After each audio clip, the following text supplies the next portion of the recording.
Hello everyone, welcome to challenger classes. My name is Udit Gupta. ये हम लोग का कार्बेंट्स कंपाउंड का लास्ट लेक्चर है जिसमें हम लोग सोप एंड डिटर्जेंट के बारे में डिस्कस करेंगे। तो स्टार्ट करते हैं।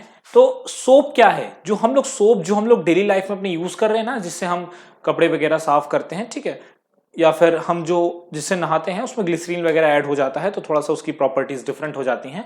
लेकिन बेसिकली यहाँ पर जो कपड़े वगैरह धोने वाले सोप हैं हम उनके बारे में डिस्कस करेंगे। तो सोप बनते कैसे हैं? तो जो सोप होते हैं ना, आपके जो सोप्स जो भी हैं, सोप आपका long chain of carbon compound होते हैं, ठीक है। Long chain of carbon compound में भी किसका? कार्बोक्सिलिक एसिड का। जो हमारे कार्बोक्सिलिक एसिड होती है ना, क्या होती है कार्बोक्सिलिक एसिड? अभी हम लोगों ने एक कंपाउंड देखा था इससे पहले, जब हम इथेनॉल और इथेनोइक एसिड की प्रॉपर्टीज को पढ़ रहे थे इसके पहले, तो वहां पर एक कंपाउंड का फॉर्मेशन हो रहा था, आपको याद होगा, CH3COONA। ये कंपाउंड का फॉर्मेशन हो रहा था। क्या बोल रहे थे हम लोग इसको? हम लोग इसको बोल रहे थे sodium salt of carboxylic acid, बोल रहे थे इसको sodium salt of carboxylic acid बोल रहे थे हम लोग इसको, ठीक है। तो जब यही सॉल्ट की जो चेन है, जो यही सोडियम सॉल्ट, इसकी जब चेन बहुत लंबी हो जाती है ना, फॉर एग्जाम्पल अभी मैं सोप का फॉर्मूला लिख रहा हूं, अब देखिएगा C17H35COON। अब ये हमारा सोप का फॉर्मूला है, लेकिन अगर आप ऊपर वाले फॉर्मूले को और नीचे वाले फॉर्मूले को टैली करेंगे तो आप देखेंगे बस कार्बन और हाइड्रोजन का अमाउंट बड़ा है, जो नेचर है चेन का वो सेम है। यहां पर एक कार्बन था, यहां 17 हो गए, यहां 3 हाइड्रोजन थे, यहां 35 हो गए, बाकी COONA दोनों जगह है।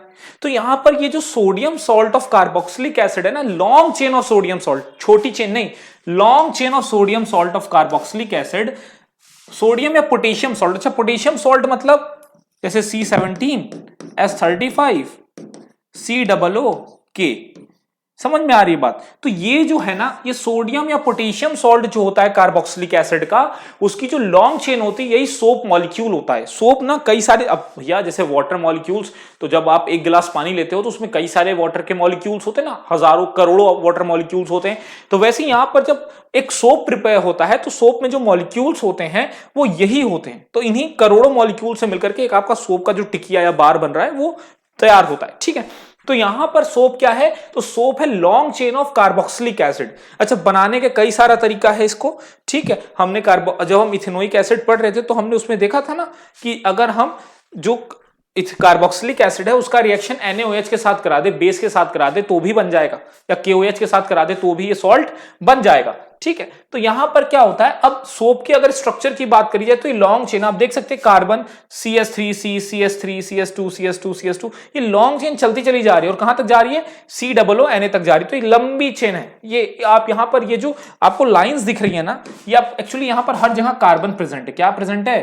कार्बन प्रेजेंट है, ठीक है। यहां हर जगह कार्बन प्रेजेंट है, तो कार्बन की एक लंबी चेन, एक स्ट्रेट चेन है कार्बन की, ठीक है। तो यहां पर ये हमारी सोप के बारे में हो गया। अगर हम सोप की बात करें तो यहां लिखा हुआ है the ionic end of the soap interacts with water while the carbon chain interact with oil. यहां पर देखिए दो एंड है कार्बन की, ये जो चेन है, जो सोडियम एंड पोटेशियम सॉल्ट की, जो कार्बोक्सिलिक एसिड की जो लंबी चेन है, यहां पर दो एंड है। एक तो आयनिक एंड है, आयनिक एंड का मतलब जहां पर आयंस प्रेजेंट है, और दूसरा एक कार्बन वाला, जो कार्बन जहां कार्बन प्रेजेंट है, ठीक है। अच्छा, इसको आयनिक एंड क्यों बोल रहे हैं? बच्चे कहेंगे सर इसको आयनिक एंड क्यों बोला जा रहा है? तो बच्चे यहां पर इसको आयनिक एंड इसलिए बोला जा रहा है क्योंकि यहां जो COONA में जो ये जो O है ना, ये वाला O, ये वाला ऑक्सीजन मैं बोल रहा हूं, ये वाला ऑक्सीजन, ये जो लास्ट में ऑक्सीजन लगा हुआ है ना। अच्छा, मैं बना देता हूं इसको, मैं इसको इरेज कर रहा हूं अभी फिलहाल के लिए। अगर कुछ इंपॉर्टेंट लग रहा है तो उसको लिख लो आप लोग, ठीक है। इसको इरेज करता हूं, ठीक है। चलिए, तो यहां पर देखिए, यहां पर जैसे CH3, मैं स्मॉल चेन से ही समझाऊंगा, COONA, ये जो ऑक्सीजन के साथ ये जो सोडियम जुड़ा हुआ है ना, एक्चुअली यहां पर आयनिक बॉन्ड बन रहा है। पूरी चेन में कोवेलेंट बॉन्ड है, लेकिन यहां पर जो बॉन्ड बना हुआ है, यहां पर जो बॉन्ड बना है, इस चेन में जो बॉन्ड बना है वो है, यहां कार्बन ऑक्सीजन में भी आयनिक बॉन्ड है, लेकिन ये ऑक्सीजन और सोडियम में जो बॉन्ड है वो आयनिक बॉन्ड है। यहां पर ऑक्सीजन ने सोडियम से एक इलेक्ट्रॉन लिया और सोडियम ने अपना एक इलेक्ट्रॉन दिया हुआ है, तो ये आयनिक बॉन्ड है। तो ये जो आयनिक एंड है ना, ये किससे इंटरेक्ट करता है? वाटर से इंटरेक्ट करता है। किससे इंटरेक्ट करता है? वाटर से। तो क्योंकि ये वाटर से इंटरेक्ट करता है तो इसको हम बोलते हैं हाइड्रोफिलिक एंड, हाइड्रोफिलिक, इसको बोलते हैं हाइड्रोफिलिक एंड। और वो एंड जो कार्बन एंड है, जो हमारा कार्बन एंड है, ठीक है। ये कार्बन एंड जो है ये ऑयल वगैरह से इंटरेक्ट करता है, ऑयल से इंटरेक्ट करता है या फिर ये समझिए ये वाटर से दूर भागता है, तो इसको बोलते हैं हाइड्रोफोबिक एंड, हाइड्रोफोबिक एंड। ठीक है, तो यहां पर देखिए दो एंड है हमारे पास, एक है हाइड्रोफिलिक एंड और एक है हाइड्रोफोबिक एंड। हाइड्रोफिलिक एंड का मतलब होता है जो पानी की तरफ जाए, पानी से इंटरेक्ट करे, ठीक है। और एक होता है हाइड्रोफोबिक, फोबिक का मतलब फोबिया, फोबिक बना है फोबिया से, फोबिया मतलब होता है डर, पानी से डरे, पानी की तरफ ना जाए, पानी के अपोजिट भागे, पानी के मॉलिक्यूल से दूर जाए। तो ये जो कार्बन वाला जो एंड होता है ना, ये हाइड्रोफोबिक एंड होता है, या यूं कह लीजिए ऑयल वगैरह से इंटरेक्ट करता है। किससे इंटरेक्ट करता है? ऑयल वगैरह से, ये वाला एंड ऑयल वगैरह की तरफ ज्यादा इंटरेक्ट करता है, ठीक है। तो यहां पर देखिए क्या है, आपका जो सोप होता है ना, उसके दोनों एंड्स अलग अलग तरीके से बिहेव करते हैं। जो आयनिक एंड होता है जहां पर सोडियम प्रेजेंट है वो हाइड्रोफिलिक एंड होता है, ये वाटर की तरफ जाता है। और यहां पर आपका जो कार्बन वाला एंड होता है वो वाटर से दूर जाता है, ठीक है। तो आगे इसके बारे में और पढ़ते हैं, ठीक है, इसको लिख लीजिए। चलिए आगे बढ़ते हैं। यहां पर देखिए क्या होता है, यहां पर the soap molecules thus form structure called micelles, which where one end of the molecule is towards the oil droplet while the ionic end faces outside. This forms an emulsion in water. अभी क्या होता है, यहां पर आप अगर जैसे ये ऑयल की ड्रॉपलेट है, ये ऑयल की ड्रॉपलेट बनी हुई है, यहां पर ये ऑयल की ड्रॉपलेट बनी हुई है, ठीक है, ये ऑयल की ड्रॉपलेट है हमारी, ठीक है, दिस इज ऑयल ड्रॉपलेट। अब यहां पर देखिए ये जो भी, जैसे ही आप क्या करोगे, जैसे ही आप सोप सॉल्यूशन को पानी में डालोगे, ऐसे पानी में जिसमें ऑयल वगैरह प्रेजेंट है, तो जो हाइड्रोफोबिक एंड होगा, हाइड्रोफोबिक एंड मतलब वो एंड जो पानी से दूर भागता है, तो पानी में अगर आप सोप सॉल्यूशन मिक्स करोगे तो जो हाइड्रोफोबिक एंड होगा वो ऑयल डर्ट की तरफ इंटरेक्ट हो जाएगा, वो ऑयल और डर्ट से जाकर के चिपक जाएगा या ऐड हो जाएगा उसके साथ। और जो हाइड्रोफिलिक एंड होता है, हाइड्रोफिलिक यानी जो आयनिक एंड है जहां पर सोडियम प्रेजेंट है, वो जाकर के वाटर की तरफ, वाटर से दूर हो जाएगा। देखिए पहली बात तो एक बात ये है, आप कहोगे सर ये जो है ना, ये सब दूर दूर क्यों है, इनके बीच में डिस्टेंस क्यों है, ये गैप क्यों है? तो बहुत बेसिक सी बात है, देखो यहां हर जगह सोडियम प्रेजेंट है, ठीक है, सोडियम प्रेजेंट है, ठीक है। तो ये सब सोडियम है, ये पॉजिटिव आयन है, ये किस फॉर्म में है? Positive ion. तो पॉजिटिव आयन पॉजिटिव आयन क्या करते हैं? रिपल करते हैं। तो ये क्या होते हैं? एक दूसरे से दूर हो जाते हैं, दूर हो जाते हैं। तो एक आप देख सकते हो सर्कुलर स्ट्रक्चर बनाते हैं, क्या बनाते हैं? सर्कुलर स्ट्रक्चर बनाते हैं। और ये जो है, ये जो पूरा ये जो पैटर्न आपको दिख रहा है, जहां ऑयल ड्रॉपलेट सेंटर में है और उसके चारों तरफ आपका सोप मॉलिक्यूल है, इस पूरे स्ट्रक्चर को मिशेल्स कहते हैं। क्या कहते हैं? मिशेल्स कहते हैं। मिशेल्स कैसे फॉर्म हो रहे हैं तो उसकी बारे में बात करते हैं। मिशेल्स फॉर्मेशन क्या होता है इसके बारे में बात करते हैं। तो यहां पर क्या होता है, जैसे ही आप जो है सोप सॉल्यूशन को आप पानी में ऐड करते हो, तो जो भी सोप मॉलिक्यूल्स होते हैं उनका जो भी एंड होता है, कार्बन एंड होता है, वो ऑयल डर्ट की तरफ जाकर के चिपक जाता है, पानी से दूर जा रहा है। अब पानी के अंदर कोई चीज पानी से दूर कैसे जाएगी?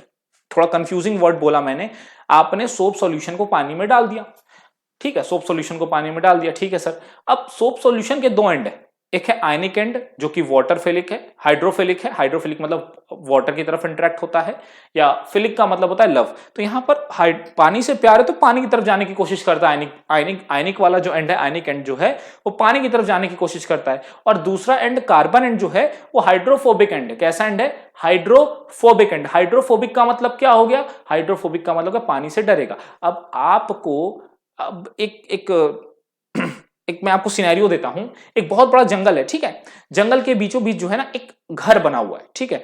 अब आपको क्या है, आप ह्यूमन बीइंग हो, आपको वाइल्ड एनिमल से लगता है डर, तो आप जंगल में थोड़ी ना भटकोगे। अब आपको जंगल में छोड़ दिया जाएगा तो, और बीच जंगल में आप एकदम फंस गए हो, तो आप क्या करोगे? आप जंगल से बाहर जाने की बजाय आप ये सोचोगे फटाफट पहले घर में चला जाता हूं, अपने आप को प्रोटेक्ट करता हूं, ठीक है। तो वैसे ही कुछ काम यहां पर जो है कार्बन एंड कर रहा है। वो क्या कर रहा है? जैसे ही पानी में सोप सॉल्यूशन डाल दिया गया तो कार्बन एंड अब तो पानी में फंस गया, वो तो हाइड्रोफोबिक है, पानी से डरता है वो। तो वो क्या करेगा? पानी से निकल तो सकता नहीं है, तो वो ऑयल डर्ट की तरफ भागना शुरू कर देगा। पानी से बचने के लिए कहां भागना शुरू कर देगा? ऑयल डर्ट की तरफ भागना शुरू कर देगा, और ऑयल डर्ट से जाके चिपक जाएगा। और इस तरीके से जो आपका आयनिक एंड है वो पानी की तरफ फेस करेगा और इस तरीके का मिशेल्स बनाएगा। आ रही बात समझ? तो मिशेल फॉर्मेशन कैसे होता है समझ में आया। अब मिशेल फॉर्मेशन तो हमने समझ लिया है। अब हम देखते हैं क्लिंजिंग एक्शन ऑफ सोप, कि सोप क्लिंजिंग एक्शन को कैसे परफॉर्म करता है। चलिए वापस चलते हैं पहली स्लाइड की तरफ। तो देखिए सोप क्लिनजिंग एक्शन कैसे परफॉर्म करता है? अब इसके लिए हमें सबसे पहले हमारे जो क्लोथ्स वगैरह होते हैं ना, उनमें हमारा जो भी स्ट्रक्चर होता है ना धागों का, कोई भी कपड़ा धागों को बुन करके वीव करके ही बनता है, तो जो स्ट्रक्चर होता है ना वो ऐसे होता है, नेट टाइप होता है, बहुत बारीक तरीके से नेट आपस में होते हैं, ठीक है। आपको वैसे दिखेंगे नहीं, लेकिन आप कपड़ों को बहुत ध्यान से देखोगे तो उसमें जो थ्रेड्स का अरेंजमेंट होता है कुछ इस तरीके से होता है, कोई भी क्लोथ्स हो, ठीक है। थोड़ा अलग अरेंजमेंट भी हो सकता है, कुछ इस तरीके से नेट लाइक स्ट्रक्चर होता है, और ये बहुत क्लोजली होते हैं, बहुत बहुत बिल्कुल स्पेस नहीं होता है, ना के बराबर स्पेस होता है, तो हमें ऐसा लगता है कि ये बिल्कुल जो है ओपेक है या आर पार नहीं है, मतलब। लेकिन ऐसा क्या होता है ना, ये जो आपके कपड़े जब भी बुने जाते हैं ना, तो उनमें धागों के ऊपर धागों का अरेंजमेंट होता है। तो जब आप कपड़े पहनते हो, कपड़े गंदे होते हैं, डस्ट और डर्ट कहाँ जाके चिपकते हैं? कपड़ों के ऊपर थोड़ी चिपकते हैं, वो कपड़ों के इन्हीं जो ये स्पेसेस होते हैं ना, दो थ्रेड्स के बीच का ये जो स्पेस है, दो थ्रेड्स के बीच का ये जो स्पेस आपको दिख रहा है, इन स्पेसेस में आकर के डस्ट और डर्ट क्या होते हैं, स्टिक कर जाते हैं। अच्छा, कुछ डस्ट और डर्ट जो होते हैं ना वो ऊपर ऊपर भी रहते हैं, और कुछ डस्ट और डर्ट जाकर के इन स्पेसेस में स्टिक हो जाते हैं। जब ये डस्ट और डर्ट इन स्पेसेस में क्लोथ जिन धागों से बना है, उन धागों के बीच में जाकर अगर स्टिक हो जाते हैं तो कपड़े गंदे हो जाते हैं, ठीक है। अब क्या है, हमारा जो डस्ट और डर्ट का नेचर होता है ना, most of the dust and dirt are oily in nature. बहुत सारे डस्ट और डर्ट जो होते हैं वो किस नेचर के होते हैं? ऑयली नेचर के होते हैं। तो ऑयली नेचर के होने की वजह से क्या होता है जब हम पानी में कपड़ों को भिगाते हैं ना, तो ऊपर ऊपर से जो भी मिट्टी वगैरह होती है वो तो साफ हो जाती है, लेकिन ये पोर्स में, कपड़ों के जो थ्रेड्स के बीच में जो पोर्स है, उनमें जो फंसे हुए डस्ट और डर्ट है जो ऑयली नेचर के हैं, वो पानी से, देखो ऑयल भी क्या है, ऑयल भी हाइड्रोफोबिक है, ऑयल भी हाइड्रोफोबिक है। कभी भी तेल पानी में मिलता नहीं है, आप कभी भी वाटर में ऑयल को ऐड करोगे, वाटर के ऊपर फ्लोट करता है ऑयल, कभी भी मिक्स नहीं होता। मिक्स क्यों नहीं होता? पानी से डरता है, हाइड्रोफोबिक बोलते हैं उसको। तो यहां पर ये जो डस्ट और डर्ट जो ऑयली नेचर के हैं, जो ये कपड़ों में ना, वो कपड़ों से बाहर नहीं निकलना चाहते, क्योंकि वो पानी से डर रहे हो, तो कपड़ों में और अच्छे से क्या होते हैं, या कपड़ों में ही फंस के रह जाते हैं, वो साफ नहीं होते। तो इसीलिए जब भी हम कपड़ों को धोते हैं तो उसमें हम लोग सर्फ वगैरह या सोप वगैरह का यूज करते हैं, ठीक है। हम सर्फ या सोप का यूज करते हैं क्योंकि हमें पता है कि ये जो, अब पता तो नहीं है लेकिन हमने सीखा है कि हमें कपड़ों को धुलना है तो साबुन से धुलना है।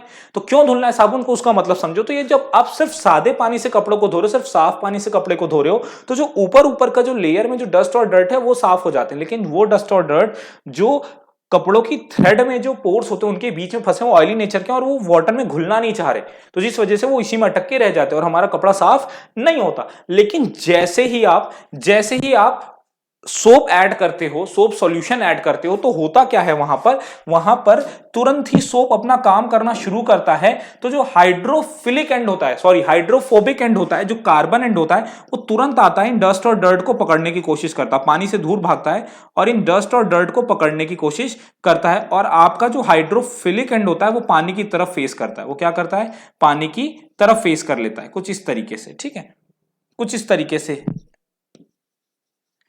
से ये पानी की तरफ फेस कर लेता है। ये आपका आयनिक एंड है, जहां मैं सर्कल बना रहा हूं, यहां पर सोडियम आयन प्रेजेंट है, ठीक है, ये Na+ आयन है यहां पर। और आपका जो कार्बन एंड होता है ना, वो जाकर के डस्ट और डर्ट को ऐसे पकड़ लेता है।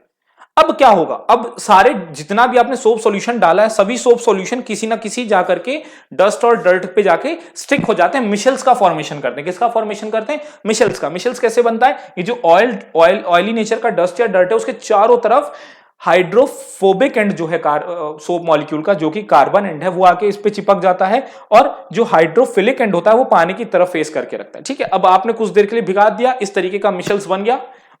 अब आप कपड़े को जब रगड़ते हो ना, अच्छे से रगड़ते हो, तो क्या करते हो आप, जबरदस्ती क्या करो, जब कपड़ों को रगड़ रहे हो तो उससे क्या हो रहा है, ये जो मिशेल्स वगैरह है, जो मिशेल्स खुद को वहां से, मतलब आप क्या करो, फोर्स लगा रहे हो, मिशेल्स जो बने होते फोर्स लगा रहे हो, उनको वहां से निकालने की कोशिश कर रहे हो। तो जब आप फोर्स लगा रहे हो उस पर, तो जो भी मिशेल्स बना हुआ है वो ऑयल के साथ साथ, ऑयल या डर्ट के साथ साथ क्या कर रहा है, उस जगह से हट जा रहा है आपके फोर्स लगाने की वजह से, और आपके कपड़े से वो जो डस्ट या डर्ट का जो पार्टिकल है वहां से निकल जा रहा है, जो कि नॉर्मल वाटर से नहीं निकल पा रहा था। और इस तरीके से आपका जो पूरा क्लॉथ है वो क्या होता है, वो क्लीन हो जाता है, ठीक है। तो इस तरीके से क्या करता है सोप, क्या करता है, कपड़ों को साफ करता है। आई होप आपको ये समझ में आया होगा, ठीक है। आगे बढ़ते हैं।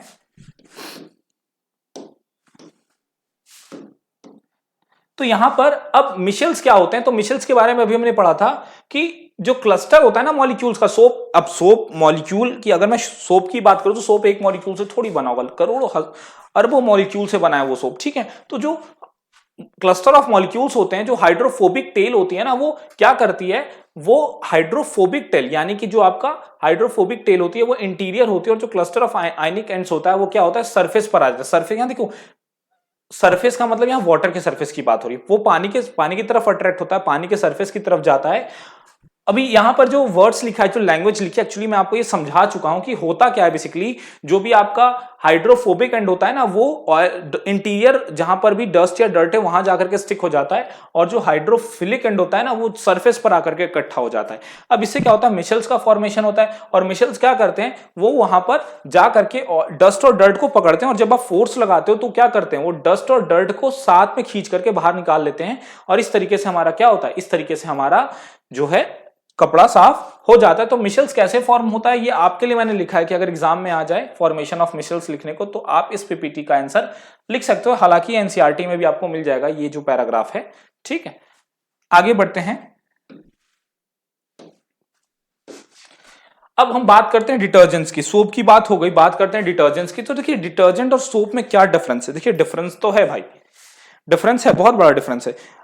सोप जो है वो सिर्फ और सिर्फ तभी काम करता है जब आपका वाटर सॉफ्ट वाटर होता है, हार्ड वाटर में काम नहीं करता। अब सर ये हार्ड वाटर और सॉफ्ट वाटर का क्या चक्कर है, तो देखिए ऐसे वाटर जिनमें सॉल्ट की कंसंट्रेशन बहुत ज्यादा होती है, कैल्शियम और मैग्नीशियम सॉल्ट की कंसंट्रेशन बहुत ज्यादा होती है, ऐसे सॉल्ट को हम लोग क्या कहते हैं, ऐसे सॉल्ट को, सॉरी, ऐसे वाटर को हार्ड वाटर कहते हैं।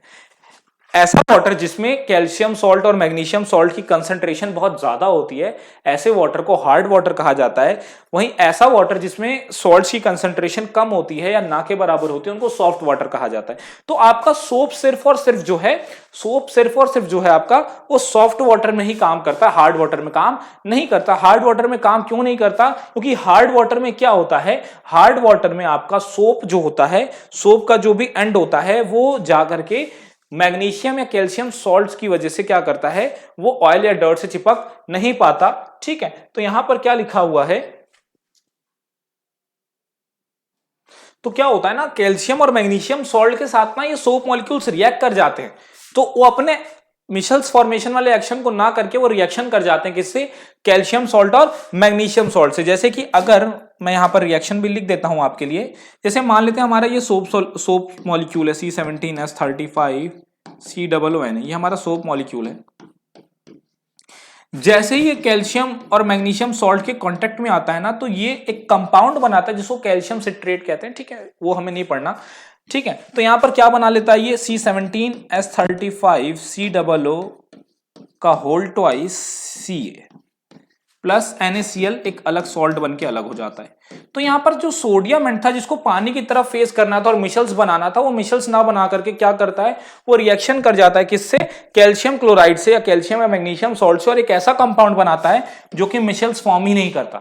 तो मिशेल्स फॉर्म नहीं होगा, डस्ट या डर्ट को चारों तरफ से घेरेगा नहीं जब तक सोप मॉलिक्यूल, तब तक कैसे सफाई होगी कपड़ों की। तो इसी वजह से जो सोप है ना, वो हार्ड वाटर में मतलब हार्ड वाटर में काम नहीं कर पाता, वहां पर वो यूजलेस हो जाता है, क्योंकि वहां पर जो सोप मॉलिक्यूल है वो सोडियम या मैग्नीशियम सॉल्ट जो है उनसे रिएक्ट कर जाता है और एक ऐसा मॉलिक्यूल बनाता है जो कि मिशेल्स का फॉर्मेशन नहीं करता, जिस वजह से सोप इनएक्टिव होता है हार्ड वाटर में। तो इसके लिए हमारे पास क्या उपाय है, क्या कर सकते हैं हम, तो हम यूज करते हैं डिटर्जेंट। ठीक है, हम क्या यूज करते हैं, डिटर्जेंट। तो डिटर्जेंट क्या है, डिटर्जेंट आपका एक्चुअली सल्फ जो है ना, ये sodium salt of sulphonic acid है, बड़ा फर्क पड़ता है इससे। सोडियम सॉल्ट ऑफ, देखिए हमारा जो सोप है वो sodium salt of carboxylic acid है, वहीं डिटर्जेंट क्या है, sodium salt of sulphonic acid. आप कहोगे सर इसका फॉर्मूला तो मत जानो, तो अच्छा है, ठीक है, बस सुन लो अभी। तो सोडियम सॉल्ट है सल्फोनिक एसिड का, या फिर अमोनियम सॉल्ट है। ठीक है, तो सोडियम सॉल्ट या अमोनियम सॉल्ट है सल्फोनिक एसिड का। ठीक है, तो अब इससे क्या फायदा हुआ, इससे क्या फर्क पड़ेगा, तो ये जो सॉल्ट है ना आपका, सोडियम सॉल्ट है सल्फोनिक एसिड का, ये हार्ड वाटर में जा करके कैल्शियम और मैग्नीशियम सॉल्ट्स के साथ रिएक्ट ही नहीं करता, भाव ही नहीं देता उसको, तुम रहो हमसे कोई लेना देना नहीं। ठीक है, समझ रहे हो। तो यहां पर क्या होता है, जो सोडियम सॉल्ट है सल्फोनिक एसिड का, जैसे ही इसको हम ऐड करते हैं हार्ड वाटर में, तो इसको फर्क ही नहीं पड़ता कि मैग्नीशियम सॉल्ट है कि कैल्शियम सॉल्ट है, क्या है, फर्क नहीं पड़ता, जाएगा सीधे मिशेल्स बनाएगा, जाएगा कपड़ों का, जाएगा ऑयल डर्ट से चिपकेगा और मिशेल्स का फॉर्मेशन करेगा। तो इस वजह से जो आपका डिटर्जेंट होता है वो बहुत वेल होता है, या यूज किया जाता है किसके लिए, आपका यूज किया जाता है हार्ड वाटर में कपड़ों को साफ करने के लिए, ठीक है। तो ये डिफरेंस है यहां पर। तो यहां लिखा हुआ है the charge end of this compounds do not form insoluble precipitate. Actually ये इनसॉल्युबल प्रेसिपिटेट भी है, इसी की बात कर रहे हैं यहां पर। ये इनसॉल्युबल प्रेसिपिटेट फॉर्म ही नहीं करता कैल्शियम और मैग्नीशियम आयन के साथ, इसी वजह से ये हार्ड वाटर में भी इफेक्टिव होता है, ठीक है। और डिटर्जेंट्स का यूज हम लोग शैम्पू वगैरह बनाने में भी करते हैं, और क्लोथ्स वगैरह को धोने के अलग अलग टाइप के आपको डिटर्जेंट और अलग अलग तरह के प्रोडक्ट्स मिल जाएंगे, तो उसमें भी डिटर्जेंट का यूज किया जाता है। आ रही है बात समझ में? तो ये था हमारा सोप एंड डिटर्जेंट के बारे में। आइए थोड़ा सा डिफरेंस देख लेते हैं। देखिए हार्ड एंड सॉफ्ट वाटर में देखिए डिफरेंस तो नहीं पूछेगा लेकिन फिर भी आप याद रखो, हार्ड वाटर वो है जिसमें भर भर के कैल्शियम और मैग्नीशियम सॉल्ट प्रेजेंट है, ठीक है। और सॉफ्ट वाटर वो है जिसमें सोडियम सॉल्ट्स वगैरह ही पाए जाते हैं, बहुत ज्यादा सॉल्टी नेचर नहीं होता उस वाटर का, ठीक है। तो ये होता है डिफरेंस हार्ड वाटर और सॉफ्ट वाटर में। आइए एक बार सोप एंड डिटर्जेंट का फाइनल हम लोग वो देख लेते हैं। मैं देख लूं क्लियर है कि नहीं ये स्लाइड। जी क्लियर है। तो यहां पर देखिए सोप के बारे में क्या लिखा है, these are sodium salts of long chain fatty acids, fatty acid या कार्बोक्सिलिक एसिड, आप कार्बोक्सिलिक एसिड लिख देना चलेगा, कार्बोक्सिलिक एसिड ही लिखना आप, ठीक है। और ये क्या होते हैं detergent, they are sodium and potassium salt of sulphonic acids, ठीक है। Soap can not be use in hard water, हमने देख लिया क्यों। Detergent work well with the hard water, ठीक है। और सॉफ्ट वाटर में तो भैया हार्ड में काम करेगा तो सॉफ्ट में तो ऑब्वियस सी बातें करेंगे। जब हार्ड में भी मिशल्स बना पा रहा है, हार्ड वाटर में भी मिशल्स बना पा रहा है, तो सॉफ्ट में तो बनाएगा ही बनाएगा। They are fully biodegradable, actually ये नेचुरल सोर्सेज से बनाए जाते हैं, ठीक है। जो आपका सोप होता है ना वो नेचुरल इंग्रेडिएंट से बनाए जाते हैं, इसी वजह से क्या होता है ये बायोडिग्रेडेबल होते हैं। लेकिन डिटर्जेंट नॉन बायोडिग्रेडेबल है भाई। जो डिटर्जेंट हम यूज करते हैं ना वो सिंथेटिक मटेरियल से बनाया जाता है, सिंथेटिक केमिकल्स वगैरह से बनाया जाता है, जिस वजह से ये नॉन बायोडिग्रेडेबल होता है। सबसे मेन डिफरेंस है भैया, ठीक है। लेकिन सर क्या करें, हार्ड वाटर है तो वहां पर तो फिर हम सोप का यूज कर नहीं सकते। तो सही बात है भैया, इसीलिए तो डिटर्जेंट बनाया है हमने। आगे बात करते हैं, they take time to dissolve in water, इनको समय लगता है पानी में घुलने में, इनको समय लगता है पानी में घुलने में। वहीं जो डिटर्जेंट्स होते हैं वो बहुत जल्दी पानी में डिसॉल्व हो जाते हैं, ठीक है, बहुत जल्दी पानी में जो है डिसॉल्व हो जाते हैं। तो इतना डिफरेंस आपके लिए काफी है, ठीक है। आई होप आपको ये चैप्टर की एक्सप्लेनेशन पूरी समझ में आई होगी, ठीक है। जो बच्चे मुझे लगातार देख रहे हैं उनको बहुत बहुत थैंक यू। सॉरी भी हूं क्योंकि मैंने ये जो 2 लेक्चर लास्ट में बनाया वो लगभग 1 महीने बाद बनाए हैं। एक्चुअली मेरे को कुछ काम था अर्जेंट, जिस वजह से मैं लेक्चर नहीं कंटिन्यू कर पाया था। बट अभी आपको नेक्स्ट लेक्चर इलेक्ट्रिसिटी का और मैग्नेटिक इफेक्ट का भी बैक टू बैक मिलेगा, जिससे आप एग्जाम में अच्छे से उसको प्रिपेयर कर सको। आपने देख ही लिया होगा, मैं सारे कॉन्सेप्ट्स को बहुत डिटेल में और जितना ज्यादा सिंप्लीफाइड तरीके से होता है प्रेजेंट करने की कोशिश करता हूं। हमारे साथ बने रहिए और हमें सपोर्ट करते रहिए। हमारी वीडियोस को लाइक करिए, चैनल को सब्सक्राइब करिए, दोस्तों को भी शेयर करिए, इससे हमें मोटिवेशन मिलता है। मैंने देखा लास्ट की वीडियोस को आप लोग काफी ज्यादा प्यार दिया, उसमें काफी ज्यादा व्यूज आए। तो इसी तरह हमारे साथ बने रहिए, मैं और भी मोटिवेटेड होकर के आपके लिए ऐसी वीडियोस को बनाता रहूंगा। Thank you.